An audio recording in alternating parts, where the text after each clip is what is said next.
Okay, so yeah, we've been sitting here, a lot of anticipation for this moment.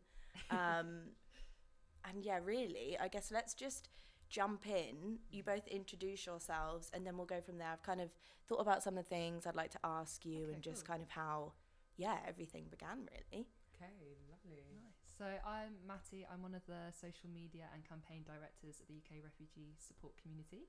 Yeah, and I'm Lucia, and I'm the same. I deal with social media content and campaigning alongside Mattie. Fab. So I was obviously doing a little bit of digging and kind of just trying to see what, the support community kind of provides. And you guys have got, over 1,000 community members on your Facebook group, I think, which I was thinking, that's you've got a few people kind of behind this. So where did it all start in terms of kind of bringing everybody together and thinking we're gonna kind of start mobilizing? Well, me and Lucia actually met in Calais. Oh wow! Both volunteering. So it was us and then a few other of the kind of admin members in the team. It basically started. We kind of left Calais wanting to do something in the UK. Then lockdown came about and we sort of thought, well, we can't like physically, financially or in any way go to Calais again at the moment. So how can we support people from home? Because I think there's like a massive misconception that when refugees and displaced people arrive in the UK, like they're sorted, they're fine, which obviously is not the case. So it was looking at kind of how we can do things through community aid, through social support and not focusing on finance, basically. Would you say? Yeah, definitely. And I think it was quite natural because we'd met quite a lot of refugees and made friends with quite a lot of people in Calais when we were there. And it was during that time where there was quite a big influx of refugees making their way into the UK, which was incredible. But obviously when they get here, they have no help. They have no idea what to do, nothing. So it was just nice getting messages from people being like, hey, I'm in the UK. That's really nice. That was amazing. Yeah, you'd like wake up, wouldn't you? And you'd have someone sending you like their location. It's like, and I'm like, they're in Birmingham.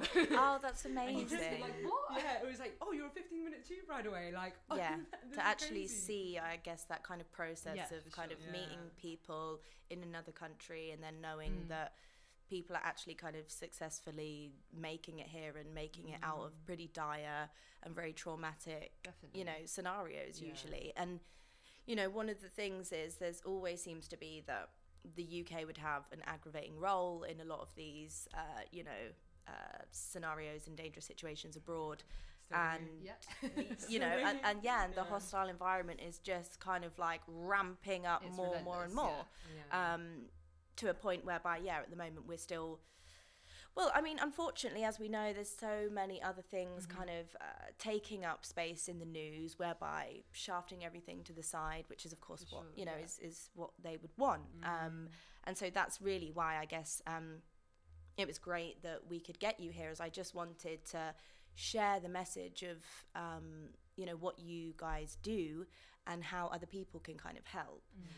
So how have you found it? Because I've obviously seen that you have like a lot of collection points, etc., like around the UK in different areas that people are obviously kind of mobilizing, getting together and trying to plan. So how have you found that connecting with kind of other communities and people around the UK and kind of just pulling everything together?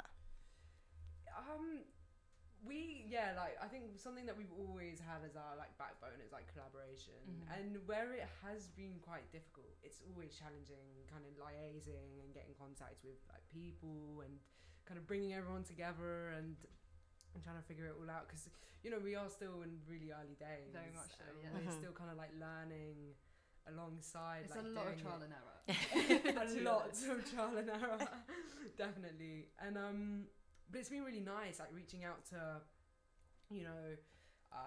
different charities, seeing how we can collaborate with, like, starting like workshops, kind of like working with like refugees at home to try and like find accommodation for people, and like again just like learning loads from them and being like, okay, so how can we bring this together to create like a community in these different hubs where people can get involved with the charity, but still have their say and Yeah. put in their input as well.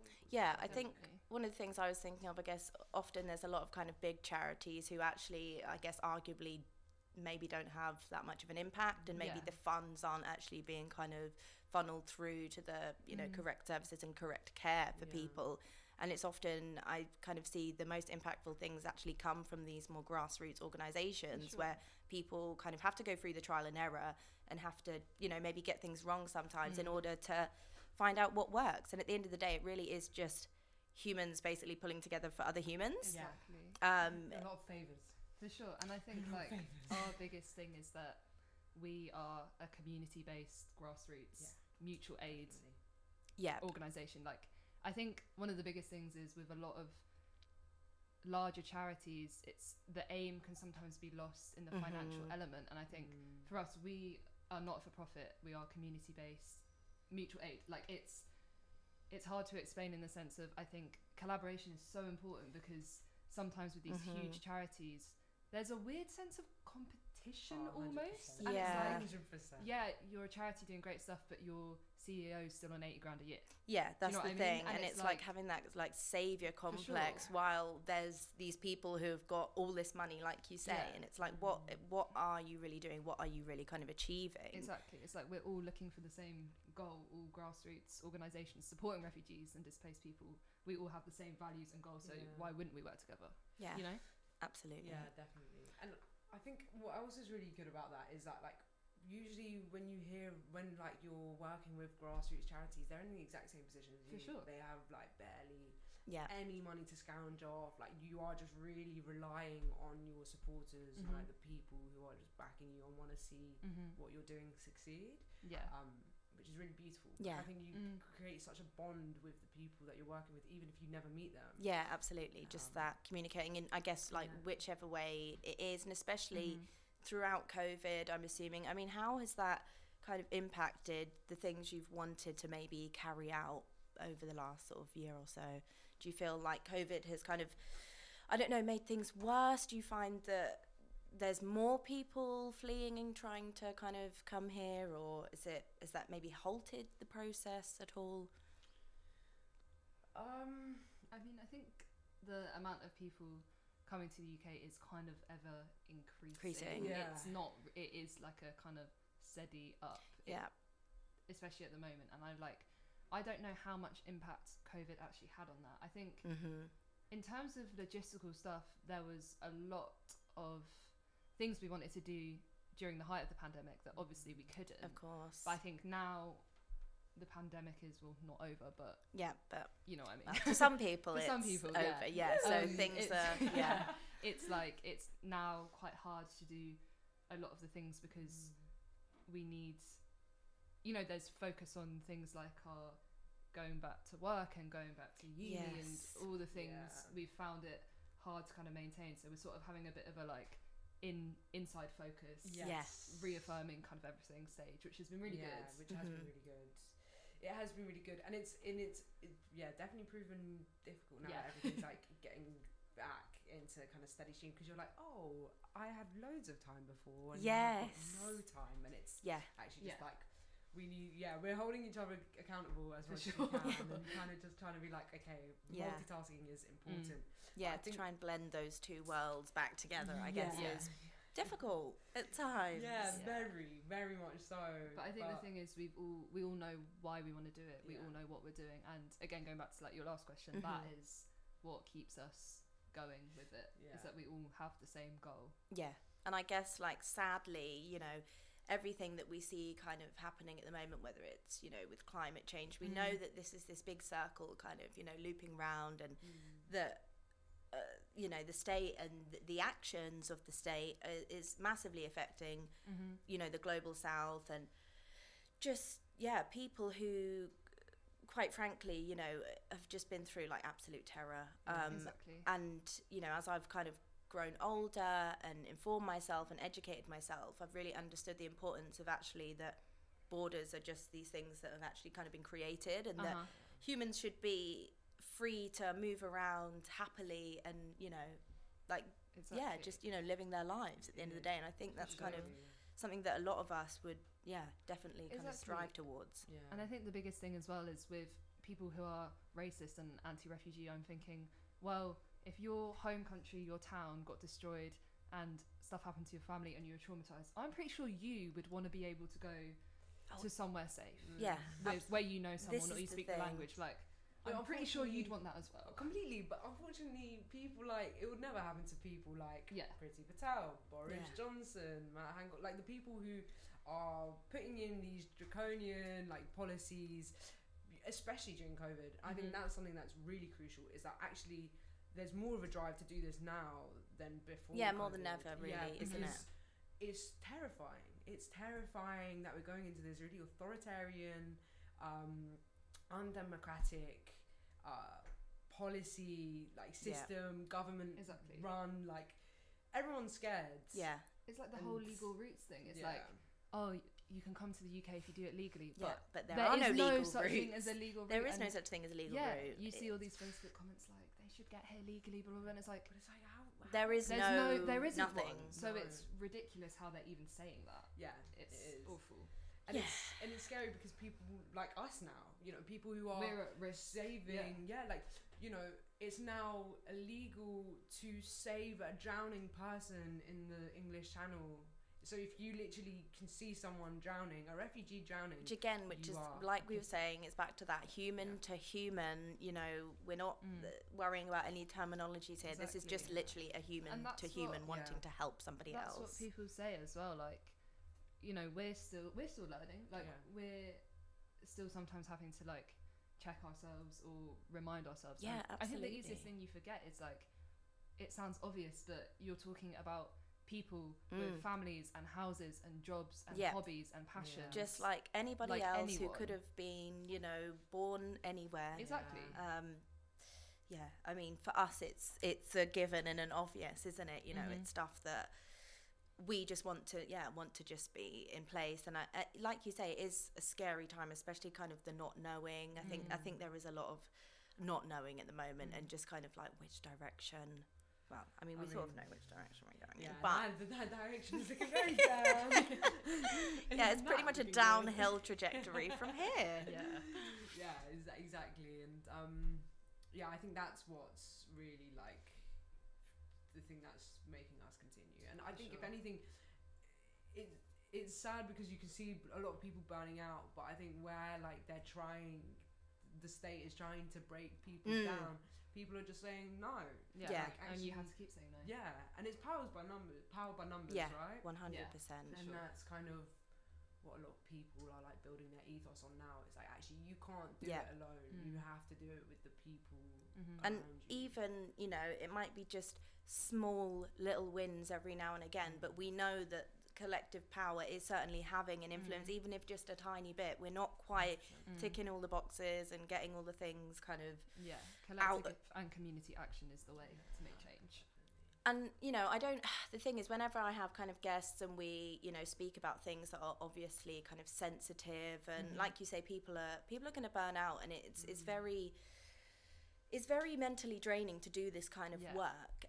But what would you say the most positive things are that you've kind of found from working alongside other people and kind of joining this community and bringing everyone together? God, I think for me it's the stories. It's like the kind of when you talk to someone and they're telling you their life and things that they've been through, and even then, like the people that you talk to, whether it's people that you're helping or people who are working with you to help others, for sure, like there's a lot of sadness, but it's always complemented with this happiness and this like light. It's incredible outlook. Incredible. Like, no one's upset. Like even if what they're talking about is sad, it's like everyone always says like I'm in such a privileged position. It's like all so much worse off. Everyone's so grateful. I think just like the shared ideas, the shared conversations, the shared culture and like essence of community as well, that I think especially in this country and society we lack massively, so much on a wider scale, in terms of government and policy, etc. But I think it's just the shared sort of collective and the gratitude and the kind of just love for each other is such a big thing. It is. And I think it's nice as well because like as you said, like especially in the UK where everything is so individualistic, like everyone's just working for themselves. Yeah, like, in the rat race, told to just do that, tunnel vision do you know kind what of I mean? thing. It's like me striving for this. Mm-hmm. It's nice to sometimes be grounded by like those who like you least expect to be grounded. Yeah, that's For it. sure. I guess it's just so beautiful, really, just to actually connect with other human beings who may have come from somewhere completely different, been on a completely different life trajectory, but the fact that you can just kind of connect, have those, you know, same morals, you know, that same kind of like compass guiding everyone. Exactly. And I think not having a focus, I said before, but not having a focus on finance, like the thing that we always encourage people to think about and look about is like everyone can do something and it doesn't have to be daunting. Like everyone has an old coat they can give to someone. Everyone has maybe like an article they could share with someone who's anti-refugee, you know. We can, it's just these small things that we focus on, you know. We're not asking anyone to donate even £3 a month. We're not asking that. We're saying is there anything as well that you can provide or do that is free, it's not costly, and helping another person, I guess, which was kind of leads me nicely onto, I wanted to sort of ask you guys if other people were thinking about, you know, maybe they're fed up, maybe they want to help, maybe they want to kind of get involved, where would be the best place to start, and what sort of things do you think they could think about doing, whether it be like donating clothes or sharing kind of resources, etc. I think we're like I think there's the obviouses, which are like the sharing of resources, donating clothes, which can be done quite easy, like it's quite accessible. Logistically it's easy. Logistically it's a lot easier, but I think one thing which is often overlooked is that sense of like the social aspect that a lot of people coming to this country need. Is like actually go on a walk with someone. Just that time, actually, the time spent. Text someone, call someone. And it's like, I think it's very daunting saying that, because it's like, well, how do I get a hold of how do I get a hold of a refugee refugees, and like who do I contact? But it's, you know, if you find like the Facebook groups, like our Facebook group, or like Instagram, or there's so many like grassroots organisations in areas of big cities that offer incredible things,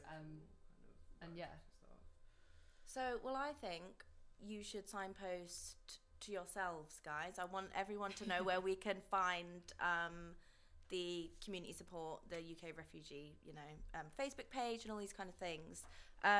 Just because I think it's really important, and I want everyone to know where they can find you. So you can find us on Instagram at UK_Refugee Support Community. Cool. Yes. And I'm just definitely I'm like, that sounds that right. is it. The Facebook group link is in our link tree in our bio, or you can just find it into UK Refugee Support Community on Facebook. Fabulous. You do have to answer some screening questions, but they're not difficult. No. And it's just so we can answer those so we questions. don't get trolls. We just don't want robots. Because we have racists. had many robots and racists try to join. We've had quite a lot of. So we have you know, to say sad no. but not disappointing at all, is it? Like, it's just very typically kind of. We kind of like, we get them and we're like, oh yeah. There's another one who's got way too much spare time on their hands.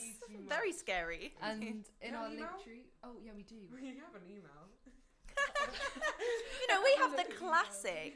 In our link tree as well, we do have some links to articles about us that have been written that might give you a bit more insight on what we do. So we look at, to summarise, probably social support, sharing resources, and we are kind of ramping up, obviously, the more campaign side of it to oppose the government.